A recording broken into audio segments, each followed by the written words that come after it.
Assalamualaikum warahmatullahi wabarakatuh. Waalaikumsalam warahmatullahi wabarakatuh. Perkenalkan, nama saya Sofiana. Saya calon guru penggerak angkatan 5 dari SD Negeri Kebumen 1 Banyubiru, Kabupaten Semarang. Di sini saya akan melakukan wawancara kepada dua pimpinan saya dalam menyelesaikan tugas pada modul pemimpin pembelajaran dalam pengembangan sekolah. Yang pertama, narasumber saya adalah Bu Utami Ningsih, SPD SD. Beliau ini bertugas menjadi kepala sekolah saya sejak bulan Juli tahun 2022. Dan narasumber saya yang kedua adalah Bu Nur Cahyaningsih SPD yang berlaku menjadi kepala sekolah berlaku sejak tahun 2019 sampai tahun 2022 bulan Juli. Oke. Kita mulai saja nih Bu.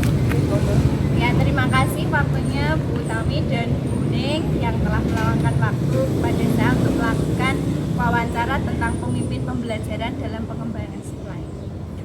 Untuk yang pertama Bu, di sini saya akan menanyakan beberapa pertanyaan tentang pengambilan keputusan mengenai dilema etika dan rujukan. Untuk yang pertama Bu, selama ini bagaimana Ibu dapat mengidentifikasi kasus-kasus yang merupakan dilema etika atau rujukan moral? Menurut saya, kalau kasus itu bisa dikategorikan kasus dilema etika, itu kalau kasus itu hanya ibaratnya melanggar peraturan dan belum masuk pada ranah kriminal atau ranah hukum. Contohnya, misalkan anak itu tidak memasukkan gajinya, kemudian aturannya gaji puskesmasnya dimasukkan, anak telat atau terlambat datangnya, itu bisa masuk ke dalam kasus dilema etika. Sedangkan untuk kasus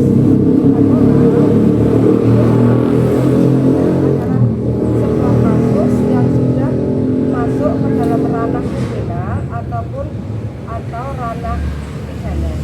Contohnya misalkan ada kasus pencurian, ada lagi mungkin kasus narkoba. Kira-kira itu.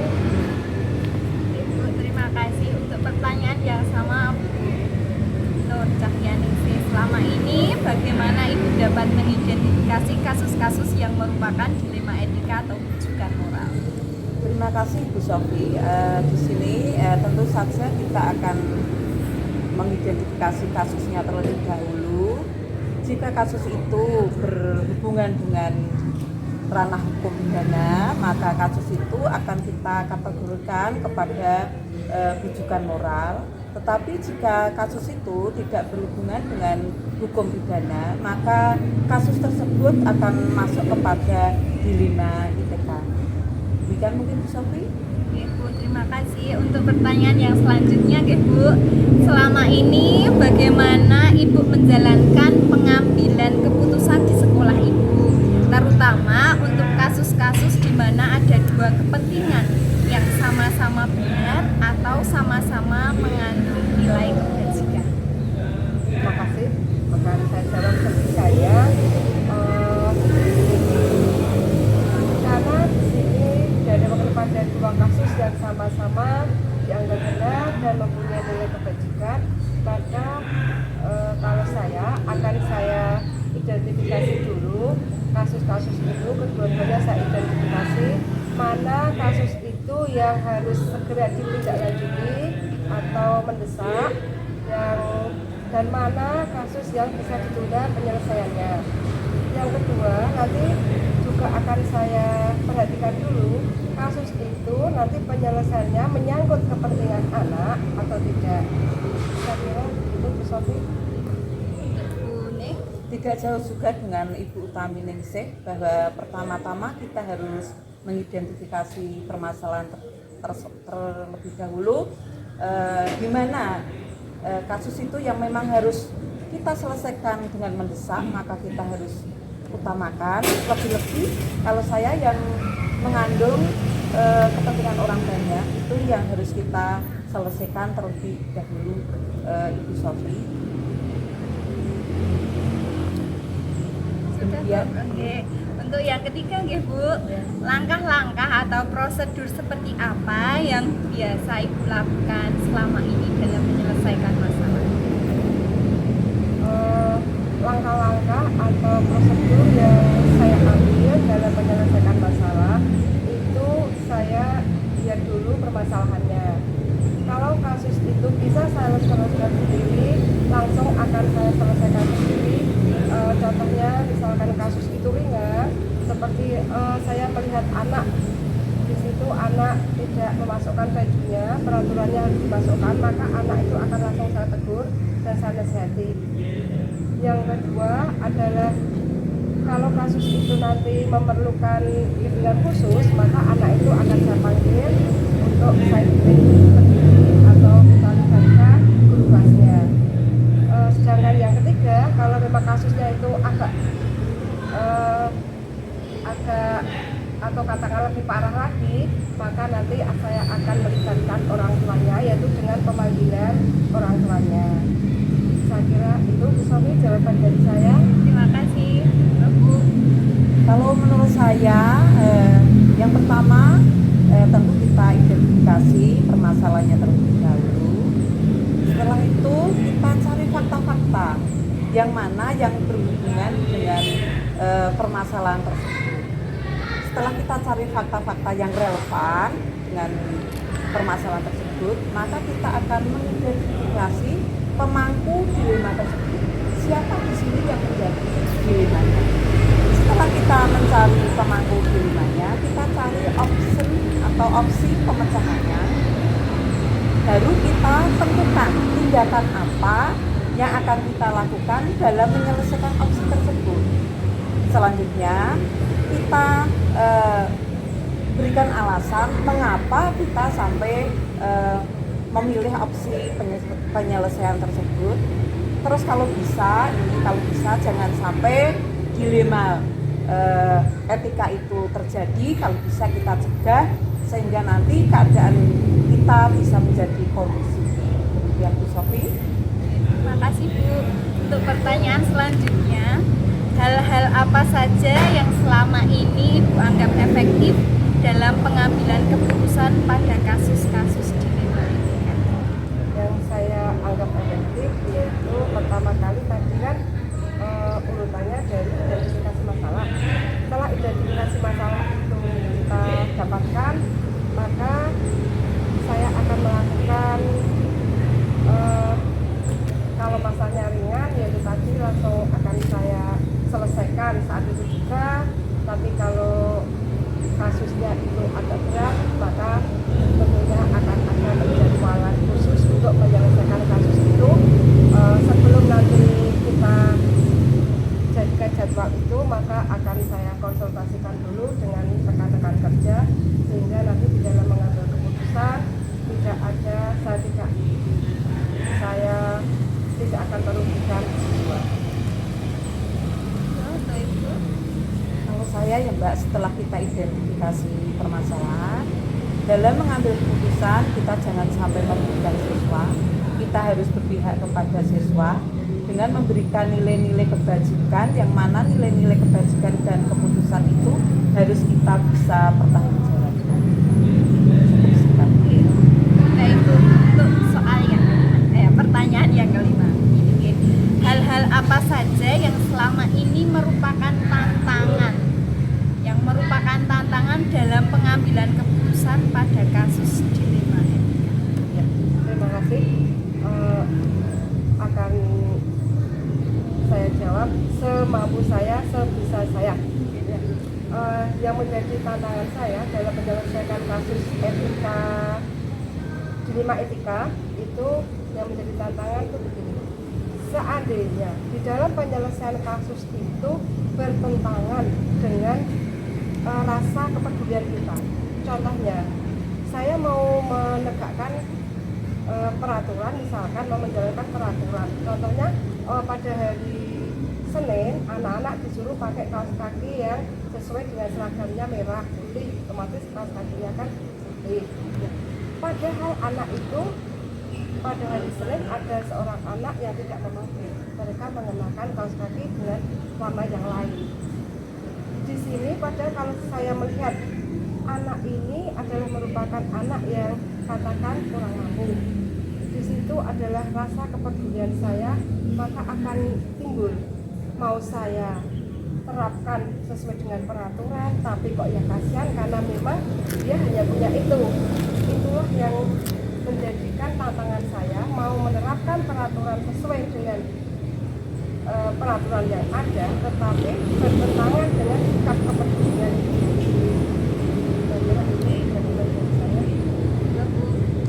Kalau saya tantangannya itu yaitu kita harus berani menegakkan kebenaran dan keadilan.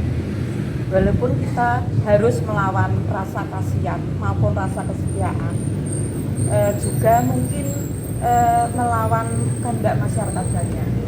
Mungkin di sini kita akan menegakkan kebenaran, tapi mau menegakkan kebenaran nanti dikiranya oh rasa setia dengan teman. Mau menegakkan keadilan dikiranya oh itu tidak punya rasa kasihan sama sekali. Itu yang kadang-kadang menjadi dilema kita ya. Tapi lalu bagaimanapun juga kita harus mampu dan berani untuk menegakkan. Untuk selanjutnya Bu, apakah Ibu memiliki sebuah tata kala atau jadwal tertentu dalam sebuah penyelesaian kasus dilema etika? Apakah Ibu langsung menyelesaikan di tempat atau memiliki sebuah jadwal untuk menyelesaikannya? Bentuk atau prosedurnya seperti apa yang dijalankan? Kalau di dalam menyelesaikan kasus dilema etika itu saya tidak punya jadwal, karena tidak semua kasus itu harus menurut saya tidak semua kasus itu harus diselesaikan dengan penjadwalan. Tetapi kalau kasus itu ringan, kenapa kita harus membutuhkan jadwal? Padahal kasus itu kan ringan. Contohnya tadi anak tidak memasukkan baju, kita tidak perlu membutuhkan jadwal. Kapan akan menegur anak? Seketika itu juga akan saya tegur. Ya, tapi ada kalanya kita juga membutuhkan jadwal, di mana kasus itu sudah kita anggap harus menyelesaikannya dengan pihak lain atau orang tua. Kalau menurut saya sebetulnya memang mungkin harus ada jadwalnya ya Bu Sofi. Tapi selama ini saya menjadi kepala sekolah, saya juga belum pernah menjadwalkannya. Jadi kasus itu kita selesaikan manakala ada kasus yang muncul. Manakala ada yang kasus yang muncul, itu jika memang kita bisa selesaikan di tempat pada waktu itu kita bisa selesaikan mungkin dengan nasihat-nasihat, contoh-contoh yang baik atau apa. Tapi bila memang tidak kasusnya termasuk agak berat, maka kita musyawarahkan dengan dewan guru, kita lakukan sesuai dengan langkah-langkah penyelesaian kasus tersebut. Juga tidak lupa kita bekerja sama dengan orang tua, komite maupun tokoh-tokoh masyarakat. Selanjutnya, adakah seseorang atau faktor-faktor apa yang selama ini mempermudah atau membantu Ibu dalam mengambil keputusan? Dalam saya mengambil keputusan itu tentunya ada yang membantu, karena di dalam sekolah ini kita tidak bekerja sendiri-sendiri, tetapi kita merupakan satu tim, sehingga di dalam menghadapi kasus pun begitu. Apalagi kalau kasus itu dikatakan kasus agak berat sampai kepada kasus berat, ini kita harus berkonsultasi atau kita harus berembuk bersama dengan teman-teman atau rekan-rekan guru, atau bahkan kalau perlu mungkin juga kita bisa melibatkan komite. Saya kira itu adalah rekan kerja di sekolah semuanya, karena satu tim itu tadi. Kalau saya ya tentu saja ada ya Mbak ya, itu karena kita sebagai pemimpin di sekolah itu kita juga harus bekerja sama dengan dewan guru maupun dengan semua karyawan yang ada. Itu kita ajak berembuk dan membaca kelompok, termasuk juga nanti orang tua komite dan tokoh-tokoh masyarakat itu sangat berperan sekali dalam kami dalam mengambil keputusan. Ini untuk pertanyaan yang terakhir Ibu, dari semua hal yang telah disampaikan, pembelajaran apa yang dapat Ibu petik dari pengalaman Ibu dalam mengambil keputusan di ilmu etika? Dalam mengambil keputusan di ilmu etika, pelajaran yang bisa saya petik yaitu satu, biasanya anak-anak yang mempunyai kasus itu biasanya akan lebih dekat di hati saya karena anak-anak itu membutuhkan perhatian, atau katakan saya lebih memperhatikan mereka karena mereka punya kasus. Yang kedua, saya bisa membuat dalam mengambil keputusan itu akan membuat anak itu akan semakin terarah. Yang tadinya misalkan mau melanggar peraturan, karena dengan adanya kita perhatikan maka dia tidak akan melanggar, sehingga akan semakin terarah benar. Dan yang ketiga adalah kita akan tahu lebih jauh kehidupan mereka. Kalau menurut saya itu yang dapat saya petik itu, kita jangan berusaha kusuk dalam mengambil keputusan. Kita harus betul-betul identifikasikan masalahnya, kita pahami permasalahannya, terus keputusan yang kita ambil jangan sampai merugikan siswa, menakutkan siswa, ya. Jangan sampai membuat siswa trauma, ya, sehingga nanti sampai besar dia akan mengalami trauma, yaitu kita hindarkan sebisa mungkin. Kita bisa mengarah kepada kebajikan sehingga siswa itu nanti tertanamnya di dalam pikirannya itu ketika saya sekolah di SD itu terasa baik dan nyaman, ya. Terima kasih. Ya Bu, terima kasih waktunya Bu Utami dan Bu Ning telah meluangkan waktu untuk menjawab pertanyaan wawancara saya dalam modul pemimpin pembelajaran dalam pengembangan sekolah ini. Oke, tadi yang saya tangkap di sini Bu, baik secara Bu Ning maupun Bu Utami ini kalau saya tangkap ini sudah banyak pelajaran yang saya dapatkan untuk menyelesaikan suatu masalah. Tiga unsur dalam membuat keputusan sudah disampaikan oleh Bu Ning dan Bu Utami, yaitu satu, berpihak pada murid, begitu Bu. Kemudian bertanggung jawab, baik dipertanggungjawabkan baik kepada masyarakat maupun bertanggung jawab di lingkungan sekolah, begitu. Kemudian juga bertanggung jawab pada dirinya sendiri. Kemudian unsur yang ketiga adalah nilai-nilai kebajikan, begitu Bu. Kemudian dalam prinsip pengambilan keputusan juga tadi sudah saya catat bahwa memang benar bahwa peraturan harus ditegakkan, namun juga harus menggunakan rasa peduli, begitu Bu. Jadi prinsip pengambilan keputusan tersebut ada tiga. Yang pertama adalah berpikir berbasis hasil akhir, nanti hasilnya akhir anak itu seperti apa, begitu Bu. Kemudian yang kedua adalah berbasis peraturan, bahwa memang benar seperti yang diutarakan Bu Ning bahwa peraturan yang ditegakkan di sekolah memang harus benar-benar ditegakkan, begitu. Kemudian yang ketiga berbasis rasa peduli, begitu Bu. Tadi kok hari Senin ada yang menggunakan kaos kaki warna hitam padahal memang di rumahnya nggak punya, begitu Bu. Jadi memang prinsip pengambilan keputusan itu ada tiga. Yang pertama yaitu berpikir berbasis hasil akhir, berbasis peraturan, dan berbasis rasa peduli. Dan yang saya tangkap lagi dan saya pelajari tadi, baik Bu Ning maupun Bu Utami ini sudah menyampaikan langkah-langkah beliau dalam mengambil suatu keputusan. Itu sudah banyak sekali yang sesuai dengan modul yang saya pelajari Bu. Yaitu yang pertama adalah mengenali nilai-nilai yang saling bertentangan. Apa toh yang bertentangan?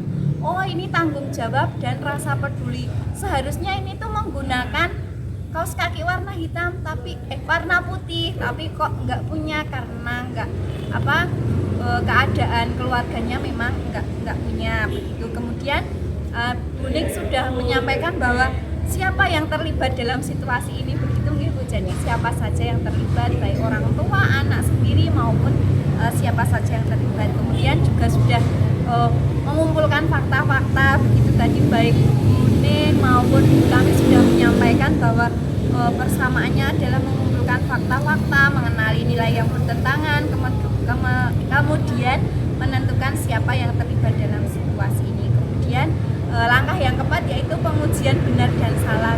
Jadi Buning sudah mengatakan dan Bu Utami bahwa yang termasuk dilema etika itu ketika tidak ada tindak pidananya begitu. Jadi untuk bujukan moral yang mengandung atau mengarah pada unsur hukum pidana begitu. Kemudian untuk pengujian yang kedua yaitu uji regulasi. Jadi ini bertentangan dengan kode etik kita apa enggak gitu nggih. Kemudian uji publikasi, nanti apabila ini dipublikasikan kita itu bagaimana. Terus yang terakhir adalah uji panutan atau uji ikhtiar.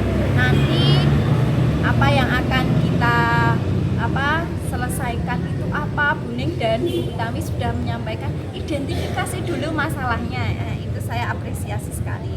Kemudian baik Buning dan Bu Utami juga sudah melakukan prinsip-prinsip resolusi yang ada 3 tadi yang sudah saya sebutkan, yaitu berbasis hasil akhir, berbasis peraturan dan rasa peduli. Kemudian sebelum Buning dan Bu Utami menyelesaikan sebuah keputusan, Buning juga sudah berkolaborasi dengan teman begitu nggih Bu. Baik tadi apabila dibutuhkan juga Bu Utami sudah menyampaikan ingin berkolaborasi dengan komite begitu nggih. Jadi tokoh masyarakat begitu.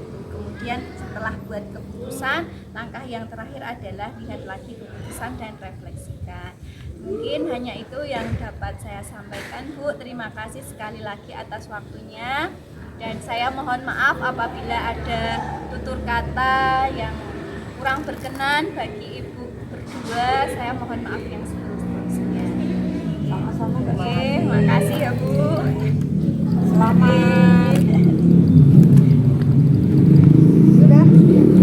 Assalamualaikum warahmatullahi wabarakatuh. Perkenankanlah saya di sini akan merefleksikan hasil wawancara saya bersama pimpinan saya, Kepala Sekolah SD Negeri Kebumen 1, Bu Utami Ningsih, periode bulan Juli tahun 2022 sampai sekarang ini. Dan narasumber saya yang kedua adalah Bu Nur Cahyaningsih, yaitu kepala sekolah saya sejak tahun 2019 sampai tahun 2022 bulan Juli. Refleksi saya yang pertama yaitu hal-hal menarik yang muncul dari wawancara yang saya lakukan tadi adalah saya apresiasi sekali kepada beliau berdua bahwa mereka itu sudah paham benar mana yang termasuk dilema etika dan mana yang termasuk bujukan moral. Mereka sudah menjelaskan bahwa permasalahan yang termasuk dalam dilema etika adalah permasalahan yang tidak mengandung ke ranah hukum, sedangkan bujukan moral adalah ketika permasalahan itu sudah masuk ke ranah hukum begitu. Selanjutnya mereka juga sudah menerapkan prinsip-prinsip pengambilan unsur keputusan, yaitu mereka mengambil keputusan yang berpihak kepada murid, kemudian bertanggung jawab, serta mengedepankan nilai-nilai kebajikan. Selain itu, pada saat mengambil keputusan, mereka berdua juga akan berkolaborasi dengan teman sejawat, kemudian komite sekolah, dan apabila dimungkinkan juga akan berkolaborasi dengan pihak-pihak terkait. Kemudian hasil wawancara dengan kedua narasumber saya itu ada persamaan bahwa mereka pada saat ada masalah, mereka akan mengidentifikasi masalah tersebut, kemudian mereka akan menindaklanjuti, kemudian mereka juga akan berkolaborasi untuk menyelesaikan masalah. Kemudian ada perbedaan di antara mereka berdua, yaitu ketika ada suatu masalah itu Buning itu mengedepankan bahwa menegakkan peraturan, sedangkan Bu Utami Ningsih ini mengedepankan rasa peduli. Jadi untuk prinsip pengambilan keputusan, untuk Bu Ning ini mengambil keputusan yang berpikir berbasis peraturan, sedangkan Bu Utami Ningsih berbasis rasa peduli ketika ada masalah. Begitu. Kemudian yang selanjutnya, apa rencana ke depan para pemimpin dalam menjalani pengambilan keputusan yang mengandung unsur dilema etika? Mereka akan rencananya ke depan mereka akan mengkaji dulu masalahnya, kemudian mereka akan menerapkan paradigma dilema etika yang ada empat aspek itu. Yang pertama adalah individu lawan kelompok, kemudian rasa keadilan lawan rasa kasihan, kemudian kebenaran lawan kesetiaan, dan juga yang keempat adalah jangka pendek dan lawan jangka panjang. Kemudian untuk prinsip pengambilan keputusan juga terdapat 3. Mereka akan mengkaji ulang tentang pengambilan keputusan tersebut, yaitu dengan cara berpikir berbasis peraturan, kemudian berpikir berbasis hasil akhir, kemudian berpikir berbasis rasa peduli. Begitu. Kemudian bagaimana saya akan menerapkan pengambilan keputusan dilema etika pada lingkungan saya, pada murid-murid saya, pada teman-teman kolega guru yang lain, dan kapan saya akan menerapkannya.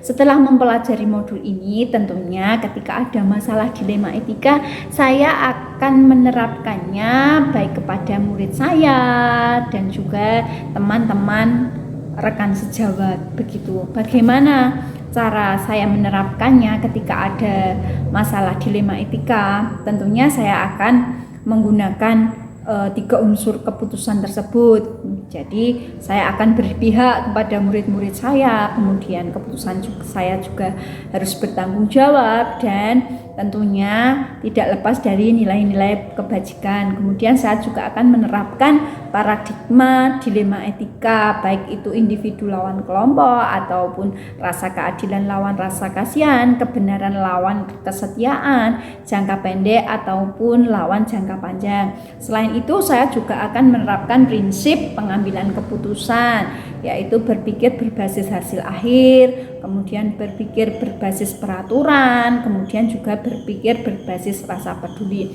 Sebelum membuat keputusan, tentunya saya juga akan menerapkan langkah-langkah terlebih dahulu, 9 langkah pengujian keputusan, yaitu yang pertama adalah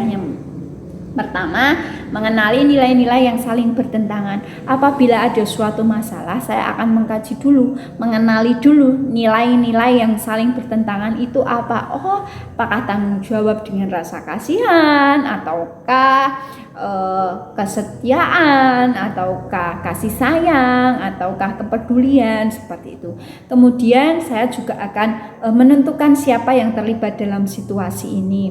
Misalnya apabila ada suatu masalah yang terlibat itu siapa saja toh. Kemudian seperti yang diutarakan kedua Buning, yang diutarakan oleh Buning tadi, bahwa ada sebelum membuat keputusan kita juga harus mengumpulkan fakta-fakta yang relevan dengan situasi yang ada. Jadi saya apresiasi sekali bahwa ternyata pimpinan saya itu sudah mengetahui beberapa langkah pengujian keputusan walaupun memang belum lengkap. Jadi nanti ke depannya ketika saya menemukan masalah atau menemukan dilema etika, saya akan menerapkan 9 langkah pengujian keputusan sebelum membuat keputusan. Yang langkah keempat yang saya akan lakukan adalah pengujian benarnya atau salah. Pengujian benar atau salah ini terdiri dari 5 aspek. Yang pertama adalah uji legal, yang kedua adalah uji regulasi atau standar profesional, bahwa masalah ini menyangkut kode etik guru apa tidak ya, seperti itu, apakah menyalahi kode etik atau tidak. Kemudian yang ketiga adalah uji institusi, Jadi ketika ada suatu dilema etika, ketika kita mencoba membuat keputusan apakah kita dicurigai atau tidak dengan rekan-rekan sejawat kita atau dengan orang-orang lain. Kemudian yang keempat adalah uji publikasi. Apabila hal ini muncul ke khalayak ramai atau media sosial, apakah saya merasa cemas atau bagaimana? Jika saya merasa cemas berarti itu termasuk bujukan moral.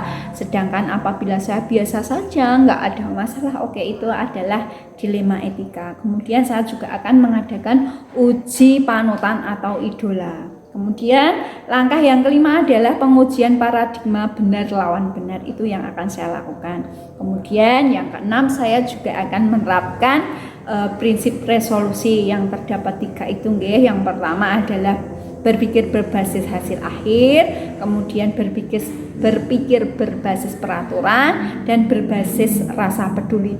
Jadi ketika anak melakukan kesalahan, kita tidak harus kaku begitu nggih. Jadi kita harus lihat dulu kondisi anaknya, tidak harus ini peraturannya harus seperti ini, kita harus taat pada aturan. Kita lihat dulu kondisi anaknya itu seperti apa sebelum mengambil keputusan. Kemudian langkah yang ketujuh adalah saya akan melakukan investigasi opsi trilema, opsi-opsi yang muncul ketika terdapat masalah. Apakah ide yang muncul pada saat masalah itu terjadi itu apa, itu juga harus difikirkan. Kemudian yang langkah yang kedelapan adalah membuat keputusan, dan setelah membuat keputusan, langkah yang ke-9 atau yang terakhir adalah lihat lagi keputusan dan refleksikan. Jadi nanti pada saat kita membuat keputusan, jangan sampai ada pihak manapun yang merasa dirugikan, seperti itu. Jadi keputusan yang kita ambil adalah keputusan yang bijaksana yang bisa diterima oleh siapa saja gitu. Terima kasih. Berikut adalah refleksi saya. Saya mohon maaf yang setulus-tulusnya apabila ada kesalahan kata, baik yang saya sengaja ataupun yang tidak saya sengaja. Wabillahi taufiq wal hidayah. Wassalamualaikum warahmatullahi wabarakatuh.